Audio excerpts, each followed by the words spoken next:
తక్కువ టైంలో 2 వంటలు ఎలా చేసుకోవాలో చూద్దాం. చికెన్ విత్ గోంగూర, చికెన్ ఒకేసారి 2 కర్రీలని సింపుల్గా ఇలా చేసుకుంటే, ఇంట్లోనే మనకు నచ్చినట్టు చేసుకుంటే చాలా అంటే చాలా బాగుంటుంది. చూద్దాం. Welcome to our channel Srivalli 123. మన ఛానల్ని సబ్స్క్రైబ్ చేసుకోండి.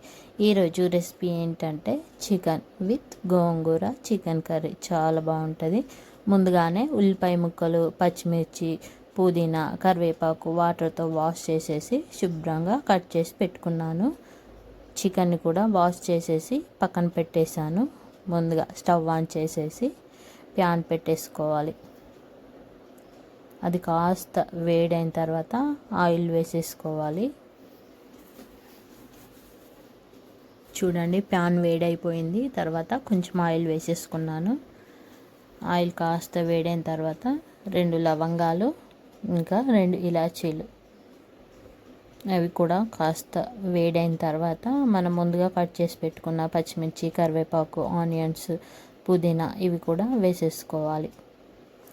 ఆనియన్స్ వేసుకోవడం వల్ల కొంచెం గ్రేవీ వచ్చిద్ది. అందులో టమాటా ఏం యాడ్ చేయట్లేదు కాబట్టి అందుకే కొంచెం ఎక్కువ ఆనియన్స్ కట్ చేసుకున్నాను. ఇలా ఫ్రై చేసేసుకోవాలి. అన్నీ మంచిగా ఫ్రై అయ్యే వరకు ఫ్రై చేసుకోవాలి.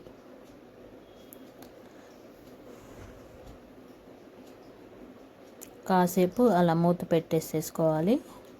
అల్లం వెల్లుల్లి పేస్ట్ ఇలా అప్పటికప్పుడు దంచి వేసుకోవడం వల్ల టేస్ట్ చాలా బాగుంటుంది. చూడండి, అల్లం వెల్లుల్లి పేస్ట్ కూడా దంచేసుకున్నాను. మూత తీసేసి కొంచెం సాల్ట్, కొంచెం పసుపు, కొంచెం మనం దంచి పెట్టుకున్న అల్లం వెల్లుల్లి పేస్ట్ కూడా వేసేసి బాగా కలిపేసుకోవాలి. చూడండి, ఆనియన్స్ చాలా చక్కగా ఫ్రై అయిపోయాయి. అల్లం వెల్లుల్లి పేస్ట్ కూడా పచ్చివాసన లేకుండా మంచిగా ఫ్రై అవ్వాలి. చూడండి, ఉల్లిపాయ ముక్కలు ఫస్ట్ వేసినప్పుడు ఎంత ఉన్నాయో ఇప్పుడు మగ్గిపోయాయి కదా. తర్వాత శుభ్రంగా కడిగి పెట్టుకున్న చికెన్ ముక్కల్ని కూడా ఇలా వేసేసుకోవాలి. కొంచెం సాల్ట్ ఇంకా పసుపు వేసేసి బాగా వాష్ చేసేసుకున్నాను ముందుగానే. చికెన్ వేసేసుకున్న తర్వాత మంచిగా కలిసే వరకు కలిపేసుకోవాలి. స్టవ్ సిమ్లోనే పెట్టేసుకోవాలి, హైలో పెట్టకూడదు.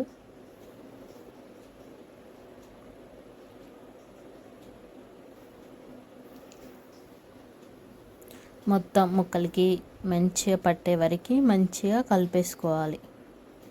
కలుపుకున్న తర్వాత మూత పెట్టేసి సిమ్లోనే పెట్టేసేయాలి. చూడండి, కాసేపటి తర్వాత అందులో ఉన్న వాటర్ ఎలా వచ్చేసాయో బయటికి. ఇలా మధ్య మధ్యలో కలుపుతూ ఉండాలి. సిమ్లో పెట్టడం వల్ల మంచిగా కుక్ అయిపోయిద్ది చికెన్. ఇందులో ఇంకా వాటర్ ఏం వేయకున్నా కూడా మంచిగా సాఫ్ట్గా ఉంటుంది. సిమ్లో ఉడికియడం వల్ల స్మూత్గా ఉండిద్ది. ముక్క తింటుంటే మనకి చాలా బాగుంటుంది. మధ్యలో కలుపుతూ అలా మూత పెట్టేసి పక్కన పెట్టేయాలి. ఇప్పుడు ఇంకొక ప్యాన్ తీసేసుకొని స్టవ్ పైన పెట్టేసి కొంచెం ఆయిల్ వేసేసుకోవాలి. ఆయిల్ కాస్త వేడైన తర్వాత ముందుగానే వాటర్తో వాష్ చేసేసి పెట్టుకున్న గోంగూరను కూడా అందులో వేసేసుకోవాలి. చూడండి, నేనైతే ఒక కట్ట తీసేసుకున్నాను. మంచిగా వాటర్తో వాష్ చేసేసి కాసేపు వాటర్ పోయే వరకు పక్కన పెట్టేసేసాను. తర్వాత అందులో వేసేసి కొంచెం సాల్ట్ వేసేసుకోవాలి. సాల్ట్ వేసుకోవడం వల్ల తొందరగా మగ్గిపోతుంది.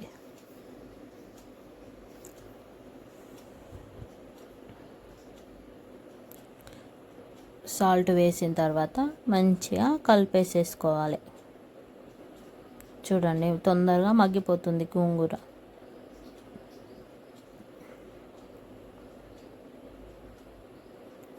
చూడండి, కొంచెం అయిపోయింది. చూడండి, అందులో ఉన్న వాటర్ మొత్తం బయటకు వచ్చేస్తున్నవి. చూడండి, ఇప్పుడు స్టవ్ సిమ్లోనే పెట్టేసి మూత పెట్టేసేయాలి. మంచిగా కుక్ అయిపోయిద్ది. అది చూడండి చికెన్ కూడా ఇంకా వాటర్ ఎన్ని ఉన్నాయో మనం వాటర్ ఏం వేయకున్నా అందులో ఉండే వాటరే బయటకు వచ్చేస్తున్నాయి. చూడండి ఎంత సాఫ్ట్గా ఉందో. మధ్య మధ్యలో ఇలా కలుపుతూ ఉండాలి. ఇప్పుడు ఈ గోంగూరను కూడా ఒకసారి మూత తీసేసి మళ్ళీ చూడండి వాటర్ కూడా ఏమీ వేయలేదు, అందులో ఉండే వాటరే అలా బయటకు వచ్చేస్తాయి సిమ్లో పెట్టడం వల్ల. చూడండి మంచిగా కుక్ అయిపోతుంది. ఒకేసారి ఇంట్లోనే సింపుల్గా ఇలా రెడీ చేసుకుంటే టేస్ట్ అంటే చాలా బాగుంటుంది. చూడండి ఎంత బాగా కుక్ అయిపోయిందో. ఇప్పుడు ఈ చికెన్లో కొంచెం కారపొడి వేసేసుకోవాలి. మనకు ఎంత స్పైసీ తింటామో అంత కారం వేసేసుకోవాలి. తర్వాత ధనియాల పొడి కూడా వేసేసుకోవాలి. తర్వాత కొంచెం గరం మసాలా కూడా వేసేసుకోవాలి. వేసేసి బాగా ముక్కలకి పట్టే వరకు మంచిగా కలిపేసుకోవాలి. చూడండి ఎంత బాగా కుక్ అవుతుందో. ఇందులో వాటర్ ఏమీ యాడ్ చేయట్లేదు. సిమ్లో పెట్టడం వల్ల ఇలా మంచిగా అందులో ఉండే వాటరే సరిపోతాయి. ఇలా బాగా కలిపేసుకోవాలి. ముక్కలకి ఉప్పు కారం అన్ని మసాలాలు పట్టే వరకు ఇలా కలుపుకోవాలి. కాసేపు కలిపేసిన తర్వాత ఇలా మూత పెట్టేసి పక్కన వదిలేసేయాలి దాన్ని. ఇంకొంచెం మంచిగా పట్టేస్తుంది. ఇప్పుడు చూడండి ఆయిల్ మొత్తం బయటకు వచ్చేసిందిగా. మనం ఇందాక వేసుకున్న గోంగూరలో ఇందులో గరం మసాలా, ధనియాల పొడి, కొంచెం కారపొడి కూడా ఇందులో వేసేసుకోవాలి. చూడండి వేసేసి మంచిగా కలిసే వరకు కలిపేసుకోవాలి.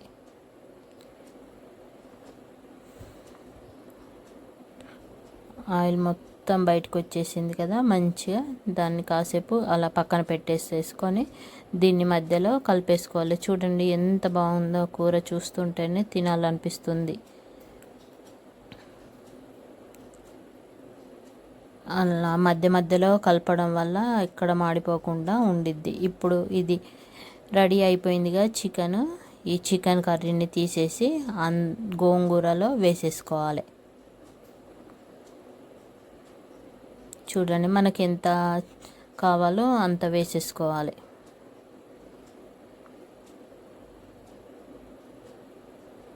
తక్కువ టైంలో ఒకేసారి ఇలా 2 కర్రీస్ ఇంట్లోనే సింపుల్గా మనకు నచ్చినట్టు మనం చేసుకొని హ్యాపీగా తినేయచ్చు. చూడండి ఇది నార్మల్ చికెన్. ఇప్పుడు గోంగూర చికెన్ని గోంగూర మొత్తం చికెన్కి పట్టే వరకు మంచిగా కలిపేసుకోవాలి. ఇది ఇందులో కొత్తిమీర వేసేస్తున్నాను. చికెన్లో అందులో కూడా కొత్తిమీర వేసేస్తున్నాను.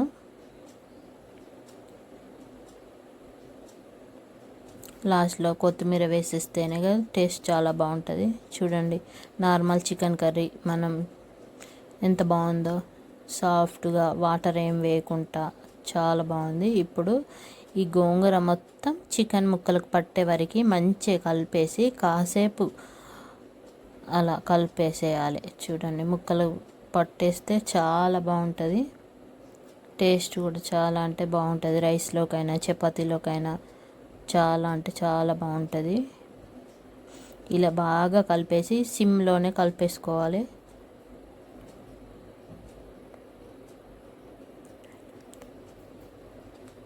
చూడండి ముక్కలకు మంచిగా పట్టుకుంటుంది. ఆల్రెడీ మనం పచ్చివాసన లేకుండా ముందే గోంగూరని ఉడకబెట్టేసాం కాబట్టి, మంచిగా ఫ్రై చేసుకున్నాం కాబట్టి చాలా బాగుంటుంది. ఒకేసారి ఇలా రెడీ చేసుకోవచ్చు. సిమ్లో పెట్టేసి స్టవ్ కాసేపు మూత పెట్టేసి వదిలేసేయాలి. చూడండి చికెన్ కూర కూడా అయిపోయింది, మొత్తం కంప్లీట్ అయిపోయింది. స్టవ్ కట్టేసాను. చూడండి చికెన్ ఒక బౌల్లోకి ఇలా తీసేసుకుంటే ఎంత టేస్ట్ ఉండిద్దంటే చాలా అంటే చాలా బాగుంటుంది. చూడండి నార్మల్ చికెన్ రెడీ అయిపోయింది. గోంగూర చికెన్ కూడా చూడండి ఇలా ఆయిల్ మొత్తం పైకి వచ్చే వరకు మంచిగా కుక్ చేసుకుంటే సింపుల్గా ఇంట్లోనే ఇలా రెడీ చేసుకోవచ్చు.